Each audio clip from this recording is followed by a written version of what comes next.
Natikman nyo na ba ang pinakamalaki at pinakamasarap na empanada sa kasiguran? At ang pinakarat na suka?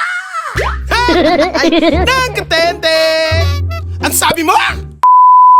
Uunahan ko na kayo mga auntie, hindi ito sponsored at lalong hindi ito collab at lalong hindi ako nagpabayad para tikman ang napakasarap na Ilocos empanadang ito dito sa kasiguran. Well, matagal ko na sanang gustong gawin to dito sa Filteas, kaya nga lang tuwing umuwi kami dito meron kaming pinagkakabisiyan kaya naman hindi kami makagawi dito. Pero ngayon, eto na ang pagkakataon para ipagsabi sa inyo na merong napakasarap na Ilocos empanada na matatagpuan dito sa Barangay 8 Kasiguran, Aurora. At kung sakali mang ipadpad ka ng masamang hangin dito sa kasiguran, ay wag na wag mong palalampasin ang Filteas Ilocos Empanada. Para sa kaibigan mong masyadong madrama pero gustong-gustong magpahada.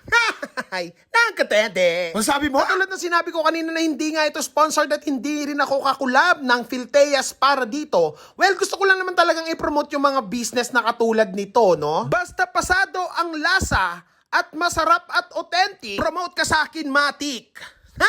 Ay, nakatende. Ang sabi mo? By the way, dito sa Filteas, hindi lang yung empanada mismo ang masarap, kundi yung sukang pinakurat. Parang yung tropa mong ayaw daw magpaligaw, pero mahilig magpakarat. Nakatende. Ang sabi mo? Dito nga pala sa Filteas ay may iba't ibang flavor at syempre iba't iba din ang presyo niyan. Ikaw na ang balang mag-post ng video para makita mo naman yung mga presyo. Nakatende.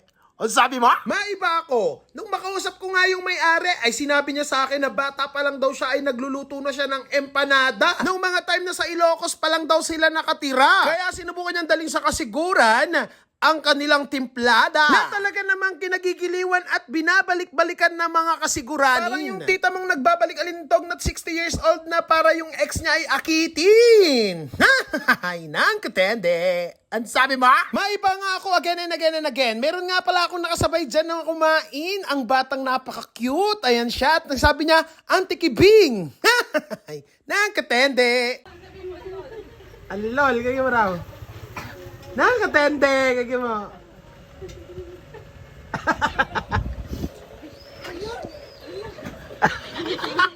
Alol.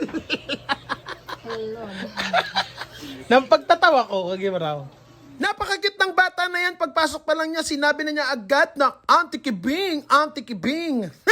Ay, nakatende. Sikot yun. At walang ano-ano'y lumabas si mama at nag-abot nga ng sukang kinarap. Ang sabi pa niya, ikaw pala yun sir, hindi kita nakilala, busy kasi ako. Kasi sobra naman kasi dami na nag-order sa kanya. May nag-order pa nga dyan, mga 17 pieces, kaya lang hindi na niya kaya talaga. Kaya naman, tinanggihan na niya kasi magsasarado na rin sila at malalim na ang gabi. Siyempre, mapagpatul ang auntie, kaya tinanggap ko na rin yung sukang kinarat na yan. Matitikman natin yan, ipapakita ko sa mga susunod na video.